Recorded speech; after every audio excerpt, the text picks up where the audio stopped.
Team India మరో సువర్ణాధ్యాయానికి తెరతీసింది. కథన రంగంలో కసిగా పోరాడితే అందలం ఎలా దక్కుతుందో నిరూపించింది. నాటి కపిల్ డెవిల్స్, ధోనీ సేన సాధించిన విజయాలను మరిపిస్తూ ప్రపంచ కప్ను ఒడిసి పట్టుకుంది. తుది పోరులో దక్షిణాఫ్రికాను ఓడించి రెండో పర్యాయం టీ20 ప్రపంచ కప్ ఛాంపియన్ గా నిలిచింది. ఈ చారిత్రక సందర్భమే టీ20 ఆట నుంచి కెప్టెన్ రోహిత్ శర్మ, విరాట్ కోహ్లీ, రవీంద్ర జడేజాలకు ఘన వీడ్కోలును కూడా ఇచ్చింది. ఆటలో గెలుపోటములు సహజం. సరిగ్గా 7 నెలల క్రితం మన దేశంలోని జరిగిన వన్డే ప్రపంచ కప్లో భారత్ రన్నరప్ గా నిలిచింది. అజేయమైన ఆట తీరుతో ఫైనల్ చేరి కప్పుపై ఎన్నో కలలు పెట్టుకున్న రోహిత్ సేన ఆ టోర్నీ తుదిపోర్లో ఓడడం కోట్లాది భారతీయుల హృదయాలను కలిచివేసింది. ఆస్ట్రేలియా చేతిలో పరాజయం మన ఆటగాళ్లను ఎంతో మనోవేదనకు గురిచేసింది. ఇది వారిలో మరింత కసిని పెంచింది. అవసరాలకు అనుగుణంగా వ్యూహాల్లో మార్పులు చేసుకుని ముందుకు సాగేలా చేసింది.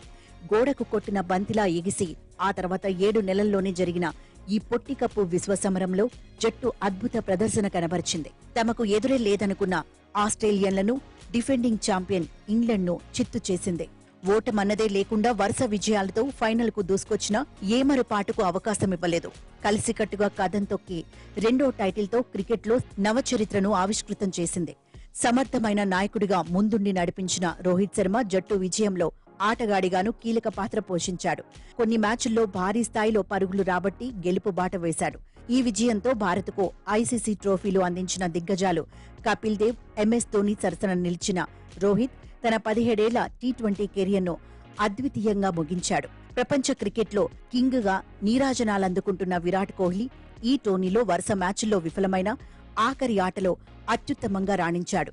ఫైనల్కు ముందు 7 మ్యాచుల్లో 75 పరుగులే చేసిన కోహ్లీ అసలైన సమరంలో 76 పరుగులు సాధించి తన విలువేంటో చాటి చెప్పాడు. తన చివరి పోర్లో player of the match award అందుకుని తన 14 ఏళ్ల టీ20 కెరియర్కు సగర్వంగా ముగింపు పలికాడు.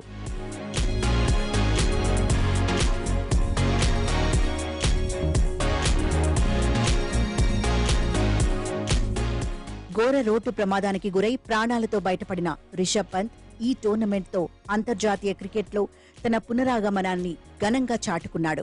మునుపటి స్థాయిలో బ్యాటింగ్లో, కీపింగ్లో నైపుణ్యాన్ని చాటుకున్నాడు. మన బౌలర్ల ప్రతిభ గురించి ఎంత చెప్పినా తక్కువే. పేస్ దళపతి జస్ప్రీత్ బుమ్రా ముందుండి బౌలింగ్ను నడిపించాడు. అవసరం అనుకున్న ప్రతిసారి వికెట్ పడగొట్టి ప్రస్తుత తరంలో ప్రపంచంలోనే అత్యుత్తమ పేసర్గా తన పేరును సార్థకం చేసుకున్నాడు. యువ పేసర్ హర్షదీప్ సింగ్ 17 వికెట్లతో టోర్నమెంట్లో అత్యధిక వికెట్ల వీరునిగా నిలిచాడు. స్పిన్నర్ కుల్దీప్ యాదవ్ బంతితో మాయాజాలం చేశాడు. పేలవమైన ఫామ్తో ప్రపంచ కప్కు ముందు అనేక విమర్శలు ఎదుర్కొన్న ఆల్రౌండర్ హార్దిక్ పాండ్యా తన ఆటతోనే సమాధానమిచ్చాడు. హార్దిక్కు దీటుగా అక్షర్ పటేల్ బంతి, బ్యాట్తో విజృంభించిన తీరు ప్రశంసనీయం.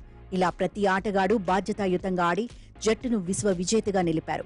17 ఏళ్ల క్రితం వెస్టిండీస్ వేదికగా జరిగిన వన్డే ప్రపంచ కప్లో రాహుల్ ద్రావిడ్ కెప్టెన్సీలో భారత జట్టు తొలి రౌండ్లోనే వెనుతిరగడంతో నాడు అతను తలదించుకున్న పరిస్థితి. కానీ ఇప్పుడు అదే విండీస్ గడ్డపై గురువు స్థానంలో జట్టును ఛాంపియన్గా నిలబెట్టి తలెత్తుకున్న తీరు సర్వదా ప్రశంసనీయం. 3 ఏళ్లు జట్టు వెంటే ఉండి మార్గదర్శనం చేసిన తనకు ఇప్పుడు శిష్యులు ప్రపంచ కప్ను అందించారు. ఎన్నడూ తన భావాలను బయటకు కనిపించనియని ద్రవిడ్ కూడా చిన్నపిల్లాడిలా గంతులేస్తూ జట్టుతో కలిసి సంబరాలు చేసుకున్నాడు. జట్టు చీఫ్ కోచ్ హోదాలో ఆఖరి రోజును చిరస్మరణీయం చేసుకున్నాడు. విజేత భారత్కే కాకుండా ఆఫ్ఘనిస్తాన్, అమెరికా జట్లకు కూడా ఈ ప్రపంచ కప్ ప్రత్యేకంగా గుర్తుండిపోతుంది. ఆట ఆడటమే కష్టంగా ఉన్న తమ దేశంలో పాలకులను ఒప్పించి ఎన్నో సవాళ్లను అధిగమించి ఒక్కో మెట్టు ఎక్కుతూ విశ్వసమరంలో సెమీఫైనల్ దాకా చేరిన ఆఫ్ఘనిస్తాన్ ఆటగాళ్ల ప్రయాణం స్ఫూర్తిదాయకం.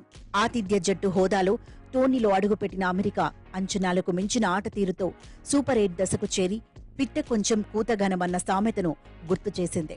అపజయమన్నదే లేకుండా ఫైనల్ చేరిన దక్షిణాఫ్రికా ప్రదర్శనను తక్కువ చేయలేం. మెగా టోర్నీలో తొలిసారి ఫైనల్ చేరిన సఫారీ జట్టు కప్పు కోసం తుదిగంట పోరాడిన తీరు అమోఘం. భారత్ సాధించిన ఈ అమోఘ విజయాన్ని ఆస్వాదిస్తూనే నవతరం ఆటగాళ్లు మున్ముందు ప్రతిష్టాత్మక సిరీస్లకు సన్నద్ధం కావాలి. రోహిత్, కోహ్లీ, జడేజా లాంటి గొప్ప ఆటగాళ్ల వారసత్వాన్ని కొనసాగిస్తూ ముందుకు సాగాలి.